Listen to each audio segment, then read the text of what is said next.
पानी पर पानी से पानी लिखना जितना कठिन होता है उतना ही रिश्ता बनाना, ये हम नहीं बल्कि Ranbir Kapoor starrer film animal कहती है। तो दोस्तों आज हम एक्सप्लेन करने वाले हैं एनिमल मूवी को। तो वीडियो शुरू करते हैं और अगर वीडियो अच्छा लगे तो वीडियो को लाइक जरूर कीजिएगा और इसी तरह के वीडियोस पाने के लिए आप हमारे इस चैनल को भी सब्सक्राइब कीजिएगा ताकि आपको इसी तरह के लेटेस्ट और फ्रेश कंटेंट मिलते रहे। तो फिल्म की कहानी शुरू होती है और हम रणविजय को देख पाते हैं जो कि कुछ दिन पहले ही अमेरिका से लौटा है। दरअसल कल उसके पिता मतलब कि बलवीर सिंह राणा का जन्मदिन है, इसलिए रणविजय अमेरिका से यहाँ पर आया है। तो यहाँ पर आने के बाद उसकी मुलाकात होती है गीतांजलि से और विजय को मालूम चलता है कि गीतांजलि की 2 दिन के बाद शादी होने वाली है, जबकि विजय जो है वो गीतांजलि को बचपन से पसंद करता है। तो यहाँ पर विजय गीतांजलि को पुराने जमाने के कुछ अल्फा मेंस की कहानी बताता है और ये समझ लीजिए ये कहानी सुनने के बाद गीतांजलि का पूरी तरह से ब्रेन वॉश हो जाता है। दरअसल विजय जो है वो गीतांजलि से शादी करना चाहता है और ये बात गीतांजलि के भाई को भी विजय ने बता दी थी और विजय ने उसके भाई को ये भी कह दिया था कि गीतांजलि भी मुझसे प्यार करती है और वो शादी वाले दिन ही मेरे पास आ जाएगी। अब आगे हम देखते हैं कि विजय के पापा मतलब बलवीर सिंह का जन्मदिन है और बलवीर सिंह आज 60 साल के होने जा रहे हैं। तो अब मैं आपको विजय की फैमिली से इंट्रोड्यूस कराता हूँ।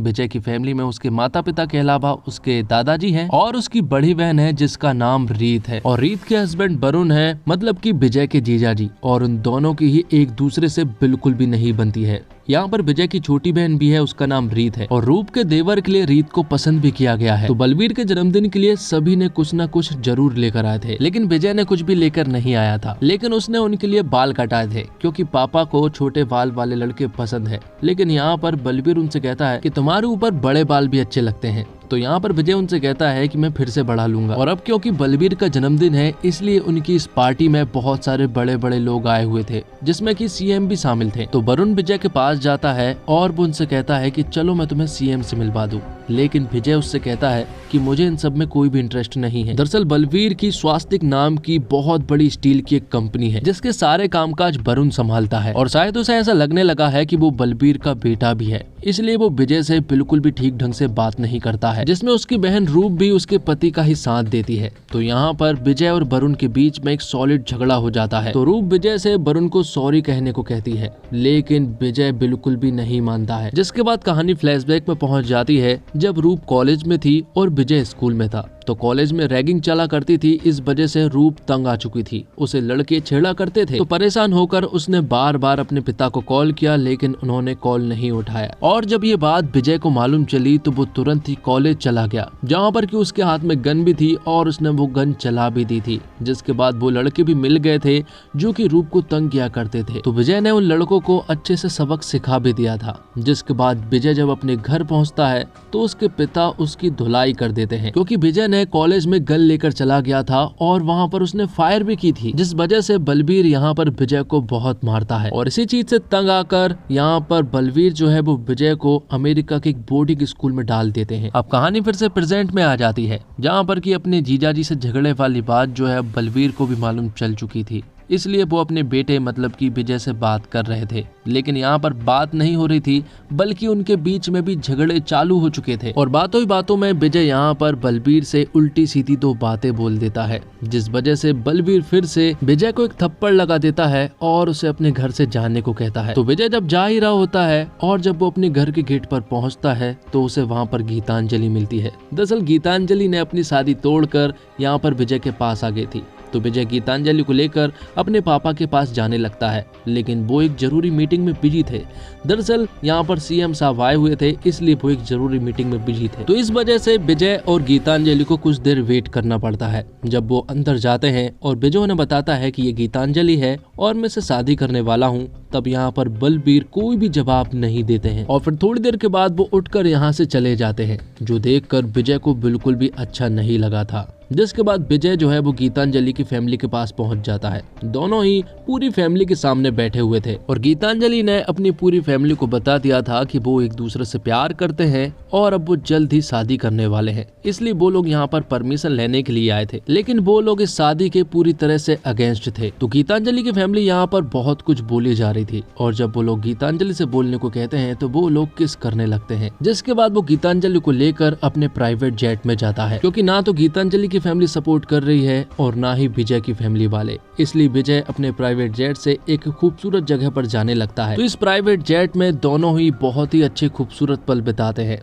जिसके बाद वो उसे बर्फीली जगह पर ले जाता है, जहां पर जाने के बाद विजय और गीतांजलि शादी कर लेते हैं। तब उन दोनों के पास ही कोई और रास्ता नहीं था, इसलिए विजय जो है वो सब कुछ छोड़ छाड़ कर अमेरिका चला जाता है। तो विजय और गीतांजलि दोनों ही अमेरिका में रहने लगते हैं। जिसके बाद कहानी 8 साल आगे शिफ्ट होती है, जहाँ पर कि विजय वापस इंडिया आ चुका था और उसके साथ एक बहुत बड़ी गैंग भी थी। और गैंग के सभी लोगों के पास बड़े बड़े हथियार थे, क्योंकि फिलहाल तो वो किसी को मारने के लिए जा रहे हैं। वो यहाँ पर एक प्रेस कॉन्फ्रेंस में पहुँचते हैं, जहाँ पर पहुँचने के बाद सभी को बंदूक की नोक पर आंखें बंद कराई जाती है। और यहाँ पर हम देखते हैं कि विजय जो है वो अपने जीजा जी मतलब कि वरुण को मार डालता है। जिसके बाद कहानी कुछ दिन पहले शिफ्ट होती है, जहाँ पर कि हम देखते हैं कि 2 बाइकर्स ने बलवीर सिंह को 2 गोली मार दी थी, जिस वजह से बलवीर सिंह जो है वो बुरी तरह से जख्मी हो चुके थे। और ये सारी न्यूज वरुण जो है वो मीडिया के सामने बता रहा होता है, लेकिन तभी उसे मालूम चलता है कि विजय जो है वो अमेरिका से वापस लौट आया है। दरअसल जब विजय को मालूम चला कि उसके पापा को 2 गोली लगी है, तो वो सब कुछ छोड़ छाड़ कर इंडिया वापस लौट आया। और जब वो आईसीयू रूम में अपने पापा से मिलने के लिए जा रहा था, तभी वरुण उसे रोक देता है और कहता है कि अभी बहुत सारे वीआईपी गेस्ट हैं जो कि तुमसे पहले बलवीर सिंह से मिलेंगे। तो वरुण यहाँ पर विजय से बहुत सारा वेट करवाता है। जिसके बाद वरुण जब अंदर जाता है और अपने पापा से मिलता है, तो बलवीर सिंह ने यहाँ पर विजय को पूरी तरह से माफ कर दिया था और उसकी पूरी फैमिली को एक्सेप्ट भी कर लिया था। बलवीर यहाँ पर विजय से कहता है कि जब पहली गोली चली तो मुझे सबसे पहले तेरी याद आई, ऐसा लगा जैसे मुझे हाल ही में तूने पुकारा हो। तब विजय उनसे कहता है कि अब टेंशन लेने वाली कोई भी बात नहीं है, मैं यहाँ पर आ गया हूँ। जिसके बाद विजय अपने दादाजी से मिलता है और दादाजी भी विजय को देखकर बहुत खुश थे, क्योंकि विजय 8 साल के बाद अमेरिका से लौटा था। लेकिन हाल ही में प्रॉब्लम ये है कि स्वास्थ्य कंपनी जो है वो बंद पड़ चुकी है और वर्कर्स भी काम नहीं कर रहे थे। इसलिए विजय जो है वो कंपनी के सारे वर्कर्स से मिलने के लिए जाता है और विजय ने इस कंपनी में पहली बार कदम रखा था। जिसके बाद वो सारे वर्कर्स से बात करता है और सभी को बताता है कि बलवीर सिंह बिल्कुल ठीक है। और वो सभी के सामने ये प्रतिज्ञा भी लेता है कि जिसने भी मेरे पापा के ऊपर गोली चलाई, मतलब कि बलवीर सिंह के ऊपर गोली चलाई, मैं उसे जान से मार दूंगा। तो विजय यहाँ पर एक सॉलिड स्पीच देता है और ये स्पीच सुनने के बाद सारे वर्कर्स फिर से काम करने लगते हैं। और ये न्यूज टीवी पर भी आ रही थी, तो ये न्यूज बलवीर सिंह भी देख रहे थे और उन्हें समझ नहीं आ रहा था कि आखिर विजय ये सब क्या कर रहा है। तो विजय को किसी और के ऊपर भरोसा नहीं था, इसलिए वो अपने पिंड जाता है। तो यहाँ पर मैं मालूम चलता है कि विजय के दादाजी जो है वो 3 भाई हैं। तो एक तो विजय के दादाजी हो गए, दूसरे नंबर वाले ये होते हैं और इनके भी बहुत सारे बेटे और पोते हैं। और विजय के दादाजी का एक और भाई भी है, लेकिन उसके बारे में मैं आपको बाद में बताऊंगा। तो विजय अपने पिंड आकर अपने भाइयों से मदद नहीं बल्कि उनसे हौसला लेने के लिए आता है, क्योंकि वैसे तो वो दुनिया की सबसे बेस्ट सिक्योरिटी अपने पापा के लिए रख सकता है, लेकिन उसे अपने भाइयों का साथ चाहिए, जिसके लिए वो सभी भाई मान भी जाते हैं। जिसके बाद विजय अपने सभी भाइयों को लेकर अपने पिता के पास जाता है और कहता है कि अब आपके ऊपर जरा सी भी आँच आई तो वो पूरी दुनिया जला देगा। अब क्योंकि बलवीर सिंह के ऊपर अभी भी जान का खतरा था, इसलिए वो अपने पापा को बताता है कि मैंने आपका बॉडी डबल बनाया है, जिसका नाम कैलाश जी है। विजय अपने पापा से कहता है कि आपको कुछ दिन घर पर रहकर ही काम करना होगा, जो भी मीटिंग्स होंगी वो सारी मीटिंग्स कैलाश जी संभालेंगे, क्योंकि उन्हें अभी तक ये मालूम नहीं चल पाया है कि आखिर वो 2 बाइकर्स कौन थे और गोली किसने चलवाई है। जिसके बाद हम आगे देखते हैं कि कैलाश जी जो है वो बुलेट प्रूफ कार से मीटिंग के लिए जा रहे थे, लेकिन तभी अचानक से एंट्री होती है एक विलन की और वो विलन जो है वो कैलाश जी की पूरी कार को घेर लेता है और गोलियां बरसाना शुरू कर देता है, क्योंकि उन्हें तो ऐसा ही लग रहा था कि ये बलवीर सिंह है, जबकि ये तो कैलाश जी थे जो कि मारे जा चुके हैं। ये बात जब विजय को मालूम चलती है तो वो दौड़ा दौड़ा कैलाश जी के पास आता है और अब सभी जगह ये बात फैल चुकी थी कि बलवीर सिंह नहीं रहे। तो यहाँ पर विजय का प्लान काम कर गया था, क्योंकि अगर सचमुच यहाँ पर बलवीर सिंह होते तो अब तक उनकी जान चली गई होती। तो अब सभी लोग कैलाश जी के फ्यूनरल पर इकट्ठे होते हैं और तभी यहाँ पर सभी के सामने बलवीर सिंह आते हैं। उन्हें देखकर सभी लोग शॉक्ड रह गए थे और यहीं पर हम वरुण को भी देख पाते हैं, जो कि उसी विलन से बात कर रहा था जिसने कैलाश जी को मारा है। और यहीं पर हमें मालूम चलता है कि वरुण का फोन टैप हो चुका है और वो जो भी बात कर रहा है वो सारी बात जो है वो यहाँ पर विजय को सुनाई दे रही है। यही वो कारण है जिस वजह से विजय ने वरुण को अगले ही दिन जान से मार दिया था और ये बात उसने अपनी बहन को भी बता दी थी कि उसने उसके पति को मार दिया है। वो फूट फूट कर रोने लगी थी। तब विजय उससे कहता है कि अगर मैंने तुझे कारण बता दिया तो तेरी आंखों से एक आंसू नहीं निकलेगा। तो यहाँ पर विजय ने रूप को सब कुछ सच सच बता दिया था। अब क्योंकि बलवीर समझकर कैलाश जी के ऊपर इतना खतरनाक अटैक हुआ था,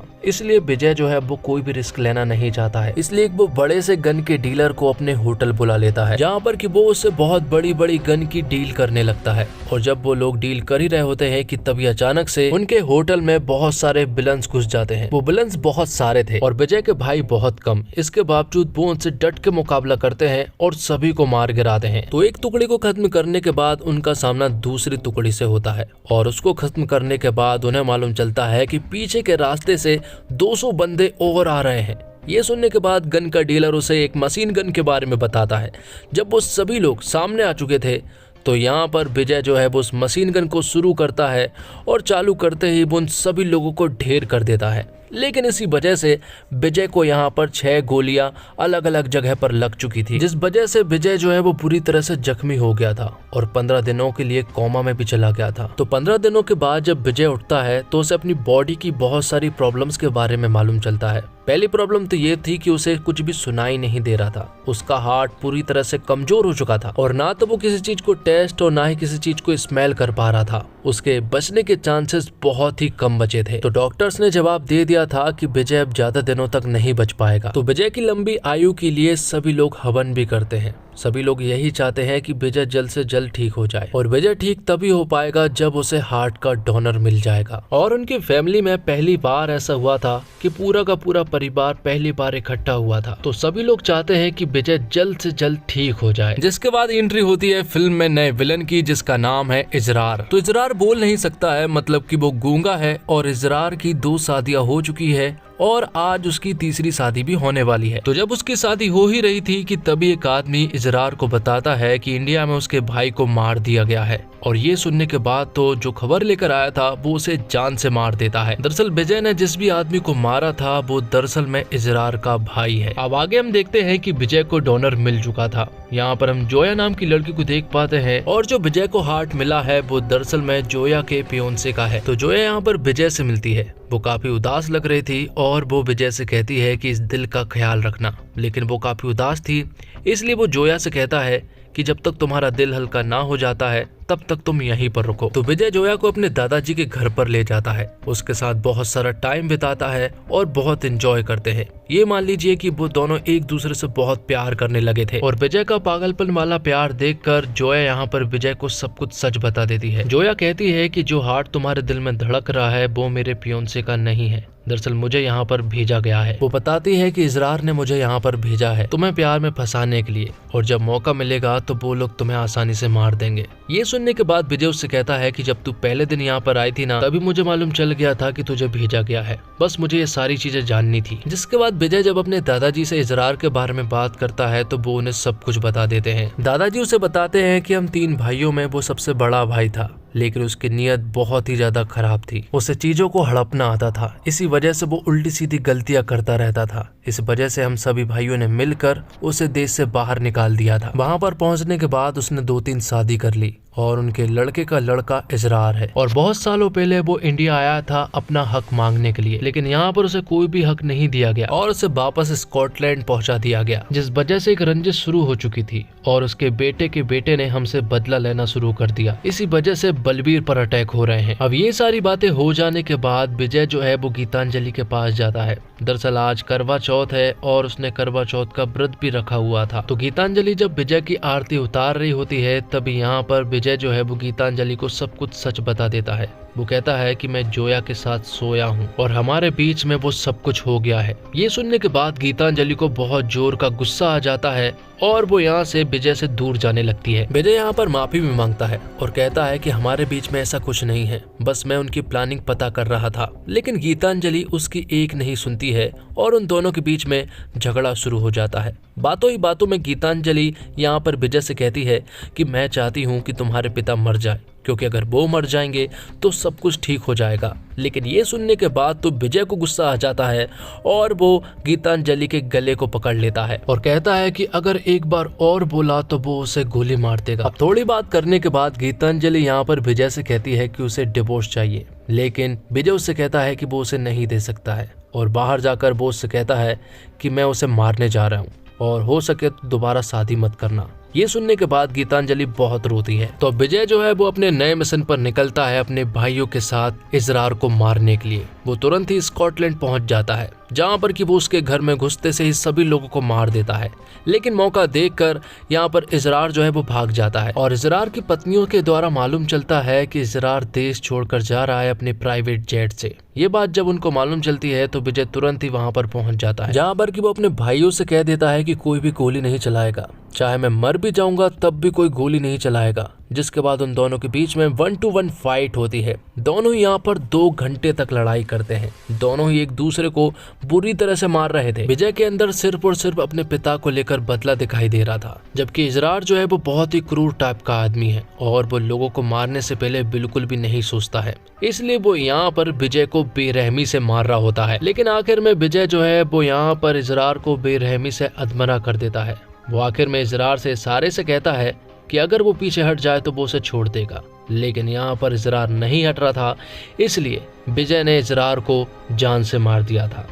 अब उसे मारने के बाद विजय जो है वो वापस इंडिया आता है और अपने पिता के सामने आकर कहता है कि उसने उसे मार दिया है। अब आखिर में हम देखते हैं कि दिवाली का दिन था, इसलिए विजय जो है वो अपने पिता के पास आता है। वो उनसे कहता है कि अब सब कुछ ठीक हो गया है, इसलिए मैं चाहता हूँ कि आप कुछ महीनों के लिए मेरे साथ अमेरिका चलें। लेकिन यहाँ पर बलवीर जो है वो विजय को बताता है कि उसे एक बीमारी है और इस बीमारी के चलते उसके पास सिर्फ और सिर्फ 5 से 6 महीने बचे हैं। उन दोनों के बीच में यहाँ पर बहुत सारी बातें होती हैं और बात धीरे धीरे झगड़े तक पहुंच जाती है। विजय उनसे कहता है कि मैं हमेशा आपके प्यार और टाइम के लिए तरसता रहा, लेकिन आपने कभी भी मुझे टाइम और प्यार नहीं दिया। जो बात अब बलबीर को बहुत अच्छे से समझ आ चुकी थी, इसलिए वो अपने बेटे से कहते हैं कि अगले जन्म में तू मेरा बाप बनना और मैं तेरा बेटा, और फिर अगले जन्म में वापस से मैं तेरा बाप बन जाऊंगा और तू मेरे बेटा, जिसके बाद मैं सारी गलतियां सुधार दूंगा। तो यहाँ पर उन दोनों के बीच में सब कुछ सॉल्व हो चुका था, इसलिए वो दोनों ही बहुत रोते हैं। तो दोस्तों, अर्जुन रेड्डी और कबीर सिंह ने आपको परेशान किया हो तो ये एनिमल तो और खतरनाक है। फिर चाहे छोटी बहन को बोलना कि विस्की नहीं वाइन पियो, और बड़ी बहन जो हार्वर्ड यूनिवर्सिटी से ग्रेजुएट है उसके चुप रहो बस करो कहने के लिए उसे चिढ़ाना। एक अमीर बिगड़े लड़के के रूप में रणविजय अपने पिता के बाद खुद को मैन इन चार्ज मानने लगता है, इसलिए अगर घर की महिलाओं को कोई परेशानी होती है तो वह लोगों को सबक सिखाने के लिए कानून तक हाथ में ले लेता है। तो एनिमल में रणवीर के लीड कैरेक्टर का पूरा यूनिवर्स उसके पापा हैं। वो अपने पापा को बचाने के लिए पूरी दुनिया तक खत्म करने को तैयार रहता है, मगर उसकी हिंसा में बहुत पैशन है। उसे देखकर लगता है कि वो एक मिशन पर है। हर बार वो सिर्फ हिंसा नहीं कर रहा, बल्कि जैसे डेड बॉडी के साथ बाकी दुश्मनों के लिए एक मैसेज छोड़ रहा है।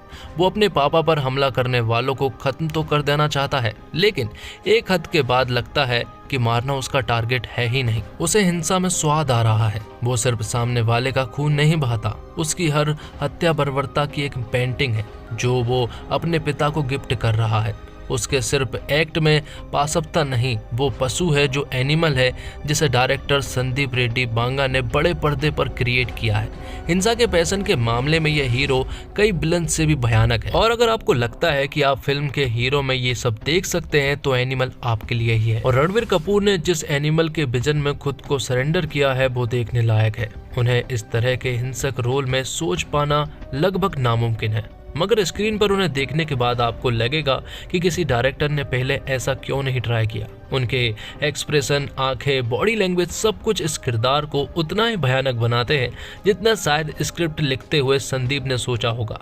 एनिमल को रणवीर के करियर की सबसे बेहतरीन परफॉर्मेंस में कहा जा सकता है, और रश्मिका मंदाना ने जिस तरह शब्द चबा चबा कर अपने डायलॉग बोले हैं उससे कहीं कहीं पर आप उनकी बात समझने पर एक्स्ट्रा जोर देना पड़ता है, मगर ओवरऑल उनकी परफॉर्मेंस भी बहुत सॉलिड है। कुछ सीन्स में जहां उन्हें रणवीर की पत्नी के रोल में उन पर दम दिखाना होता है वहां उनका काम चमकता है। वैसे ये भी एक नोट करने वाली बात है कि गीतांजलि का किरदार संदीप ने उतना कमजोर नहीं लिखा है जितना कबीर सिंह में प्रीति का था।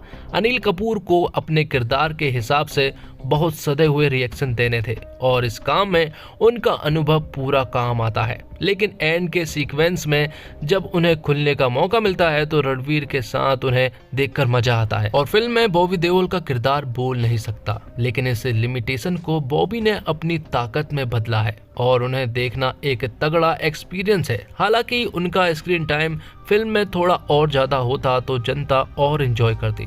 सपोर्टिंग किरदार भी फिल्म की कहानी को पूरा योगदान देते नजर आते हैं। तृप्ति डिम्बरी का एक छोटा सा रोल है जिनका नाम जोया है, लेकिन वो बड़ा असर छोड़कर जाता है और उनका काम याद रहने वाला है। और एनिमल के म्यूजिक की पहले भी खूब तारीफ हो चुकी है। इसके साथ साथ फिल्म का बैकग्राउंड स्कोर बहुत कमाल का है और सीन्स को बखूबी सेट करता है। कुल मिलाकर एनिमल उस वादे को तो पूरा करती है जो संदीप रेड्डी ने अपने दर्शकों से ट्रेलर के जरिए किया था। धीमे सेकंड हाफ से फिल्म की लंबाई थोड़ी खींची हुई लगती है, मगर इस तरह का विस्फोटक वायलेंस एक्शन देखने जाने वालों के लिए बहुत ही एक तगड़ी ट्रीट हो सकती है। हालांकि संदीप रेड्डी वांगा के किरदार का इस बार भी तगड़ा एक्सरे होगा और इनके बर्ताव को स्कैनर में डाला जाएगा, मगर इससे ये फैक्ट नहीं फीका पड़ता कि संदीप ने एक बड़े पर्दे पर एक सॉलिड मसाला एंटरटेनर डिलीवर की है जो बॉक्स ऑफिस पर बहुत धमाका करेगी। और रणबीर कपूर में संदीप को वो हीरो मिला है जो उनके विजन को पूरी तरह पर्दे पर जी रहा है। रणबीर के टैलेंट पर कभी किसी को शक नहीं रहा, लेकिन एक प्रॉपर मसाला एक्शन फिल्म में उनका लेवल बिल्कुल अलग ही है। फिल्म का love story part first half में निपटा दिया गया है। सेकेंड हाफ में फिल्म का रन टाइम अच्छे से पता लगता है, यानी यहाँ फिल्म की पेस गिरती है। बॉबी देओल की एंट्री भी कहानी के इसी हिस्से में है। उनका किरदार बोल नहीं सकता, लेकिन सिर्फ स्क्रीन प्रेजेंस से ही ये पता लगता है कि रणबीर का काम आसान नहीं होगा। मगर इस प्रेजेंस के साथ बॉबी का स्क्रीन टाइम पूरी तरह न्याय करता नहीं लगता। उन्हें कुछ और टाइम स्क्रीन पर देना चाहिए था। और बॉबी के किरदार अबरार का बलवीर सिंह से कनेक्शन और दुश्मनी की बजाय कहानी को एक अच्छी डेप्थ देती है। कहानी में एक महिला किरदार का रणबीर की लाइफ में खबरी बनकर आने का एंगल फिल्म में थोड़ा गैर जरूरी लगता है, लेकिन ये पोस्ट क्लाइमैक्स से जुड़ता है। फिल्म का फर्स्ट हाफ फ्लाइंग रानी की तरह तेज गति से आगे बढ़ता है।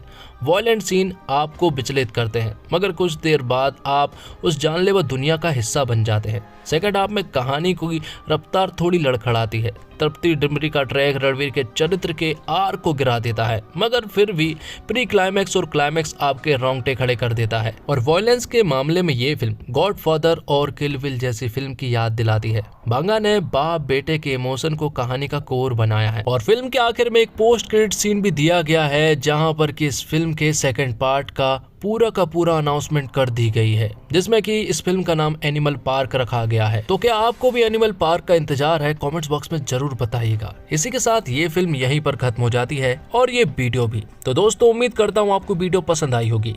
वीडियो पसंद आई हो तो वीडियो को लाइक जरूर कीजिएगा और इसी तरह के वीडियोस पाने के लिए आप हमारे चैनल को सब्सक्राइब भी कीजिएगा, ताकि आपको इसी तरह के लेटेस्ट और फ्रेश कंटेंट मिलते रहे। मिलते हैं एक और कमाल की वीडियो के साथ, तब तक के लिए आप हमारे चैनल के साथ बने रहिए। धन्यवाद। जय हिंद, जय भारत, जय श्री राम।